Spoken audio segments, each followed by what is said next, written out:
Now you can listen to Wine and Dine Radio while shopping at the grocery store or your neighborhood wine merchant.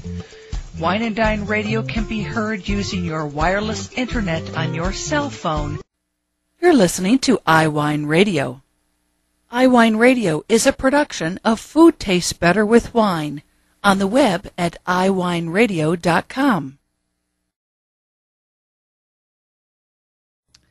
Hey guys, I thank you for listening to iWineRadio, and we are still the only wine channel on iTunes Radio.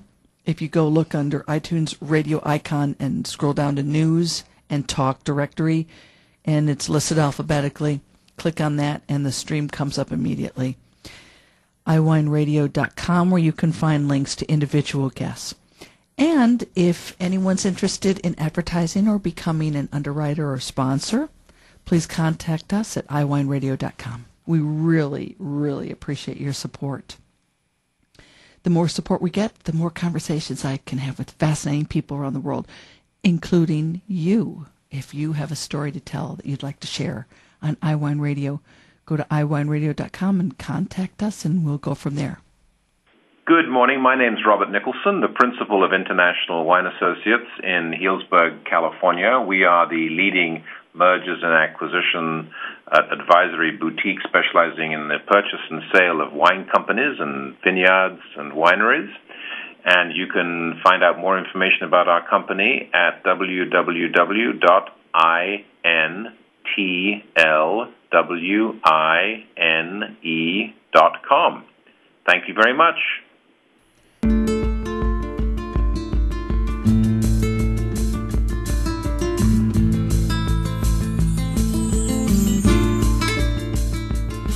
Welcome to Wine and Dine Radio. I'm Lynn Creelo-Chamberlain. Hi there, this is Andreas Larsson. Hi, this is John Capon. My name is Madhur Jaffrey.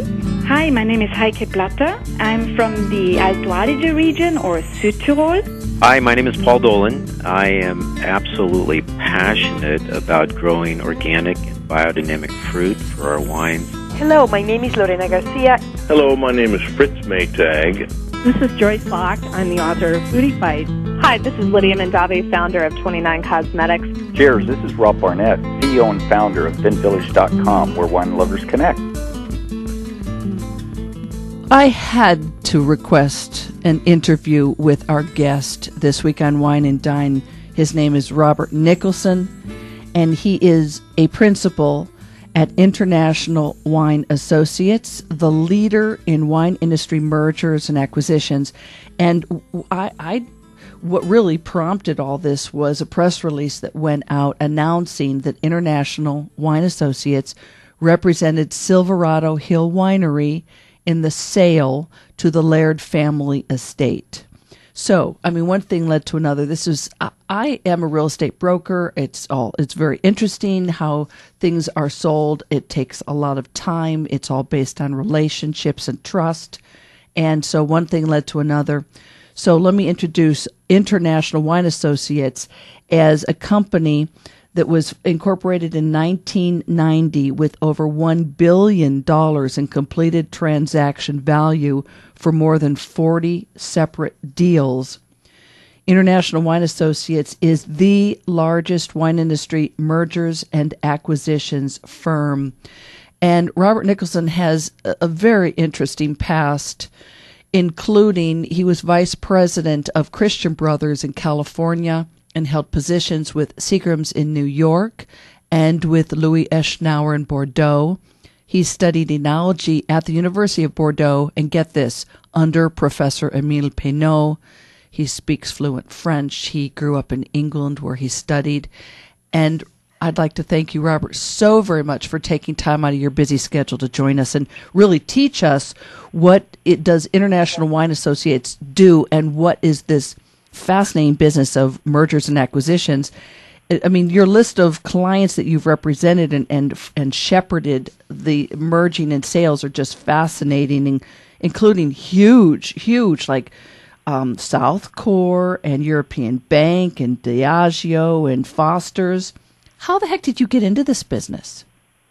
Well, thank you very much, Lynn, for that warm introduction. I always consider myself to be the luckiest man in the wine business.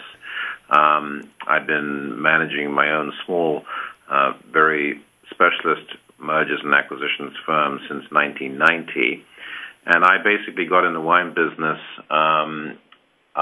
in France. I was encouraged to go and work in the Rhone Valley. I worked as a cellarat with Jaboulet and Town Hermitage. Then I went to Bordeaux, and I got a more serious job, and I worked for Louis Echenard as assistant to the export director, traveling all over the world. At the time, at Echenard, we owned Rosan Segler, Smithot-Lapite, and Olivier, a number of other very prestigious properties. And so I was traveling all over the world as a young Englishman representing these fine wines, and that sort of was the first serious introduction to the wine industry. And then I came to this country, worked for Seagram's in New York at the headquarters of the company on their domestic wine business and then on their international wine business. And at the time, Seagram's owned wineries all over the world in Australia, New Zealand, Argentina, Brazil, Italy, France, and Spain, and California, of course. And then my wife, who I'd met actually in the Medoc in Bordeaux in 1975, as a California girl, and we got married, and Sally wanted to come back to California where her family were, and so I started working for the Christian Brothers, and then Christian Brothers was acquired by Diageo in 1989, and I worked with them on the transition.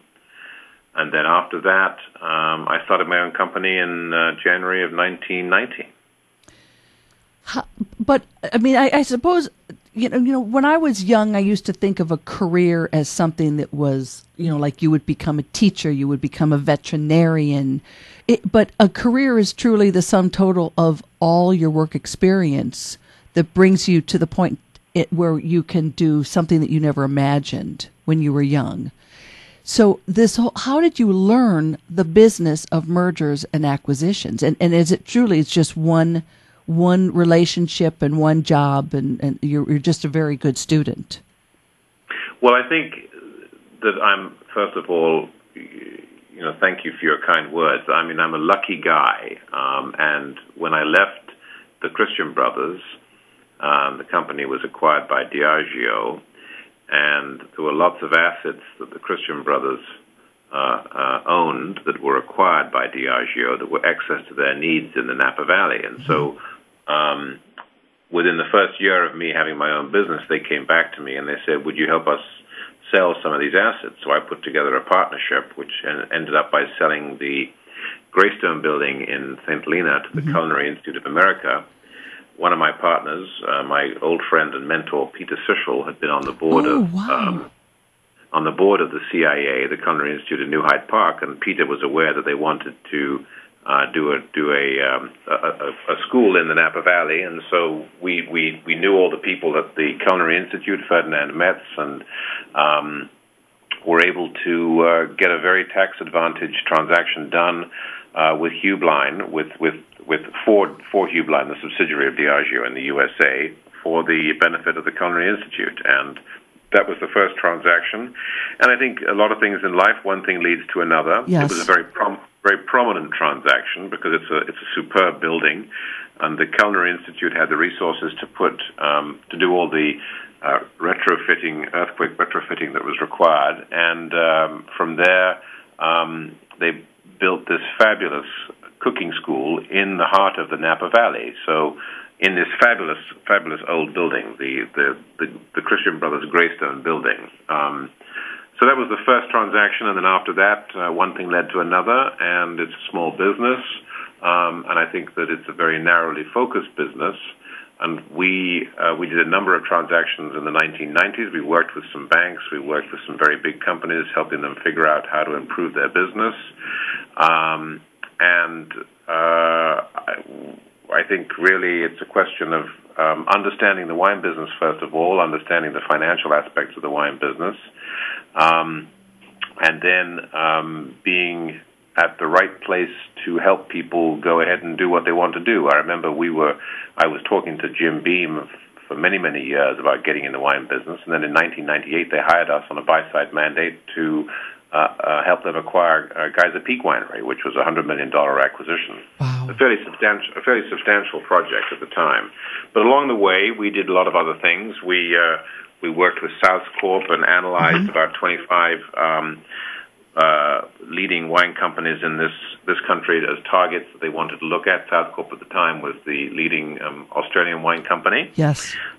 We worked with the Erasures, the Chadwick family, the owners of Erasures, on the Calitera joint venture with Robert Mondavi. We then structured a joint venture between South Corp, the Niven family, the Paragon Vineyard, and the Central Coast. We did a lot of work with Foster's after they got in the wine business with Mildara Blas, helping them structure a joint venture in Chile and getting them into the wine business in California. And then a more interesting, unique, and very, very unusual project was for the European Bank for Reconstruction and Development in 1998, when European Bank was set up after the fall of the Iron Curtain to basically help former communist countries in their economic revival. So the EBRD was put together by the G20 to finance expansion in the Eastern Bloc, and we were retained by the European Bank to do a pretty extensive diligence for equity financing, about $65 million debt and equity financing for Domaine Boyar, which was the largest Bulgarian wine business. Wow. So, to answer your question, I think one thing leads to another. Yes. And it's a very small business, and again, I think we're very lucky to do what we do. So it occurs to me that one must have expertise not just in finance, but in legal matters, in real estate matters, in tax matters. And so does that encompass people that are on your team that work at International Wine Associates? That's a very good question. We are a team of 5. We are certainly real estate brokers and have a real estate broker and agent on staff, and we have a corporate real estate license. But I will say that any of these complicated transactions are completed because of teamwork, and it's really only teamwork that gets them done. So we work very closely with our clients' legal team, and we work very closely with our clients' accounting firms on all of the issues that you bring up. Okay. So we are not unique to all services to get transactions completed. We work very closely with law firms, and we work very closely with accountants to assist our clients get their deals done.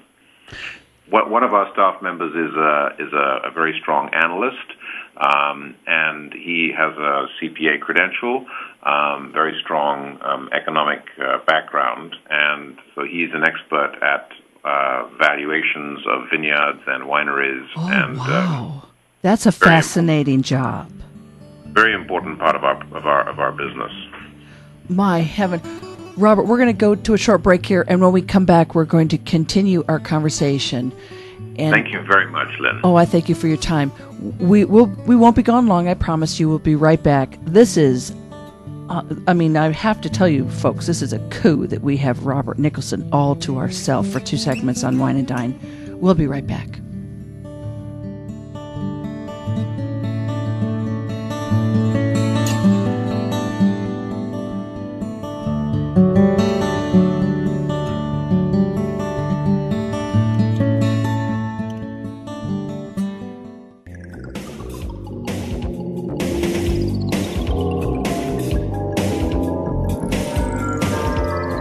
We are today learning about mergers and acquisitions.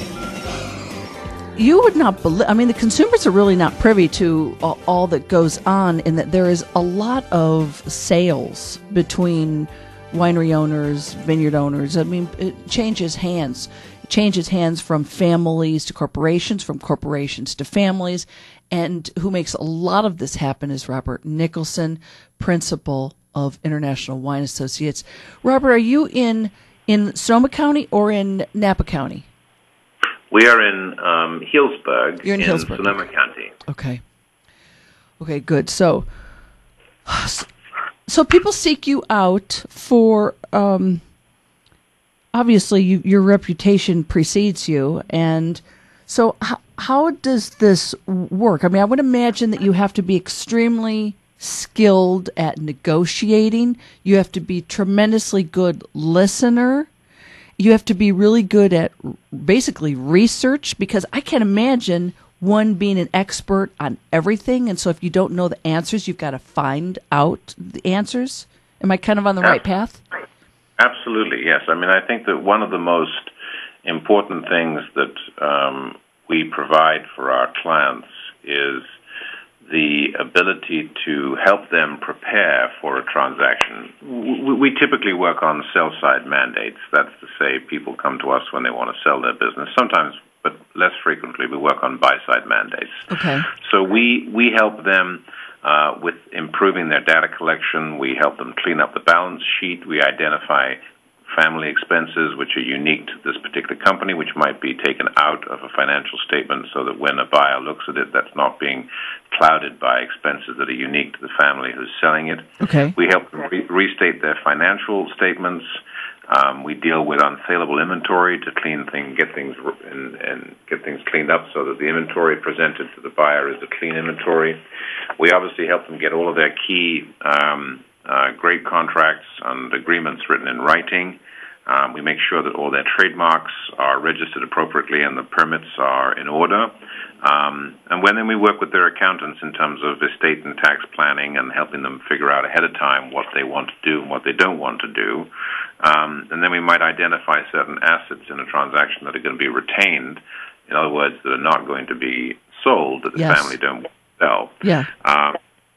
And then obviously we spend some time talking with people about what their post-close plans are. Do you want to work as a consultant for the buyer? Do you want nothing to do with the buyer? All kinds of things like that. Yes. And then we help them set a value for the business. And all of these are preparatory to a transaction, to a sale process. So all of the things I just enumerated are things that we discuss well in advance of even having a conversation with any of the buyers. And I would imagine that takes a lot of time. I mean, it could take maybe a year or more to put together. Yes. Oh, yes, absolutely. Our projects are typically from 12 to 18 months, sometimes longer, sometimes shorter if things go very smoothly, if people are very well organized. But, we've done some very small transactions. For example, we represented Chalone Group when they bought the fabulous Hewitt Vineyard in Rutherford, California in the year 2000.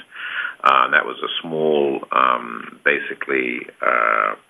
very high-quality vineyard in Rutherford that the Chalone Wine Group really wanted. And then we've also done, much larger transactions. We represented Constellation, the sale of over $200 million worth of assets, which included Geyser Peak and Buena Vista and Atlas Peak, Gary Farrell, different names of wineries here, Columbia Winery and Covey Run up in Washington, St. Chappelle in Idaho. So those are just an example of the different size of transactions that we might work on. And in between, we've done lots of different things. Some of them are vineyard sales, vineyard-only sales, or some of them would be full-blown estates, like, for example, Lancaster Estate that we sold last November, a fabulous Cabernet estate in the Alexander Valley of Sonoma County. So you represented the principals, the owners of that company in the estate to another company.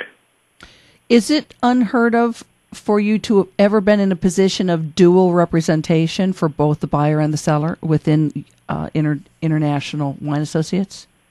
We find that fairly difficult to do. Yes. Because our loyalties would be divided, and at the end of the day, that's always tough to do. Yeah. That sometimes works when you're selling a house, perhaps, but when you're selling a complicated real estate transaction like a winery and a vineyard, that's a little bit more complicated. It makes sense. So when a prospective client approaches you, before you even discuss anything financial, they must sign a buyer representation contract? Well, they sign a seller represent. Yeah, okay, a contract. Yeah, we typically work out some sort of a contract for sure. Yeah. Wow. Yeah. Is the majority of your business, I assume, is probably word of mouth?